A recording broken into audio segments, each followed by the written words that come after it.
were the main differences between monthly territories versus weekly territories? Did monthly territories have to have more big towns? Were paydays different? Thank you, and I love the podcast. Tennessee Chris. I guess that's how he wanted me to call him, but yes. Okay. Because he's from Tennessee. I know Tennessee Chris. Yeah, well, number one, yes. They had to have bigger markets.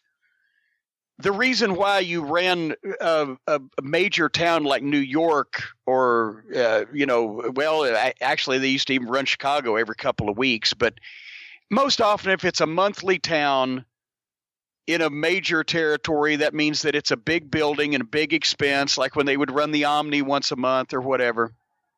And you have generally a bigger card and maybe charge a little bit more for tickets than you would in a smaller town with smaller cards and or weekly.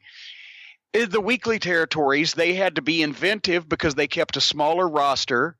They had fewer matches or fewer guys on the cards, and they kept coming back with more rematches and stipulations to juice up the programs.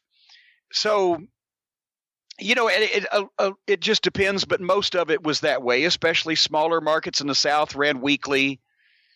Bigger markets in the Northeast ran monthly, and but still major cities, even Los Angeles in the hot period, they were still weekly, and sometimes a couple times a week. Remember in the early 70s when they were really hot? So it depends, and there's exceptions to every rule. And then sometimes a town was monthly just because it was a smaller town in a territory, and you couldn't afford to run it every week. It wouldn't do well. It wouldn't draw because there wasn't that many people there. That might be a monthly town. Madisonville, Kentucky was a monthly town, and it still didn't do well then. So there's no rule of thumb. Would you agree that an important factor allowing some regional promotions to linger longer than others is that they were legitimate circuits, like Jim Crockett's territory, as opposed to territories that were, in essence, a grab bag of spot shows and lacked a slate of steady drawing population centers like Bruiser's WWA or Detroit? Okay, well, yes, kind of, but see, here's the thing. Even when business was good and those guys were rocking, Detroit was a full-time territory because you had Detroit, Lansing, Saginaw, Toledo, Cincinnati, Columbus, over, I think they Wheeling, West Virginia at that point. So there were enough towns. Bruiser was a really small territory. It was one state and part of Chicago. But they were running Indianapolis every 2 or 3 weeks, but they also had Fort Wayne and Terre Haute and, a couple of other towns that they would run regularly. And when their biggest business was when they were engaged in the promotional war with the Sheik, where they were also running Detroit.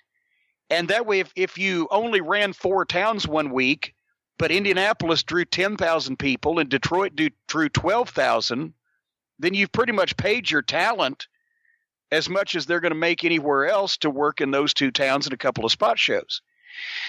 So, they were able to attract talent because of those big towns, but Bruiser was small for a territory. It was, but it worked for so long because Indianapolis was so strong, and then because he basically used his friends that worked other circuits and part-timers that lived in Indianapolis, especially the last 5 years.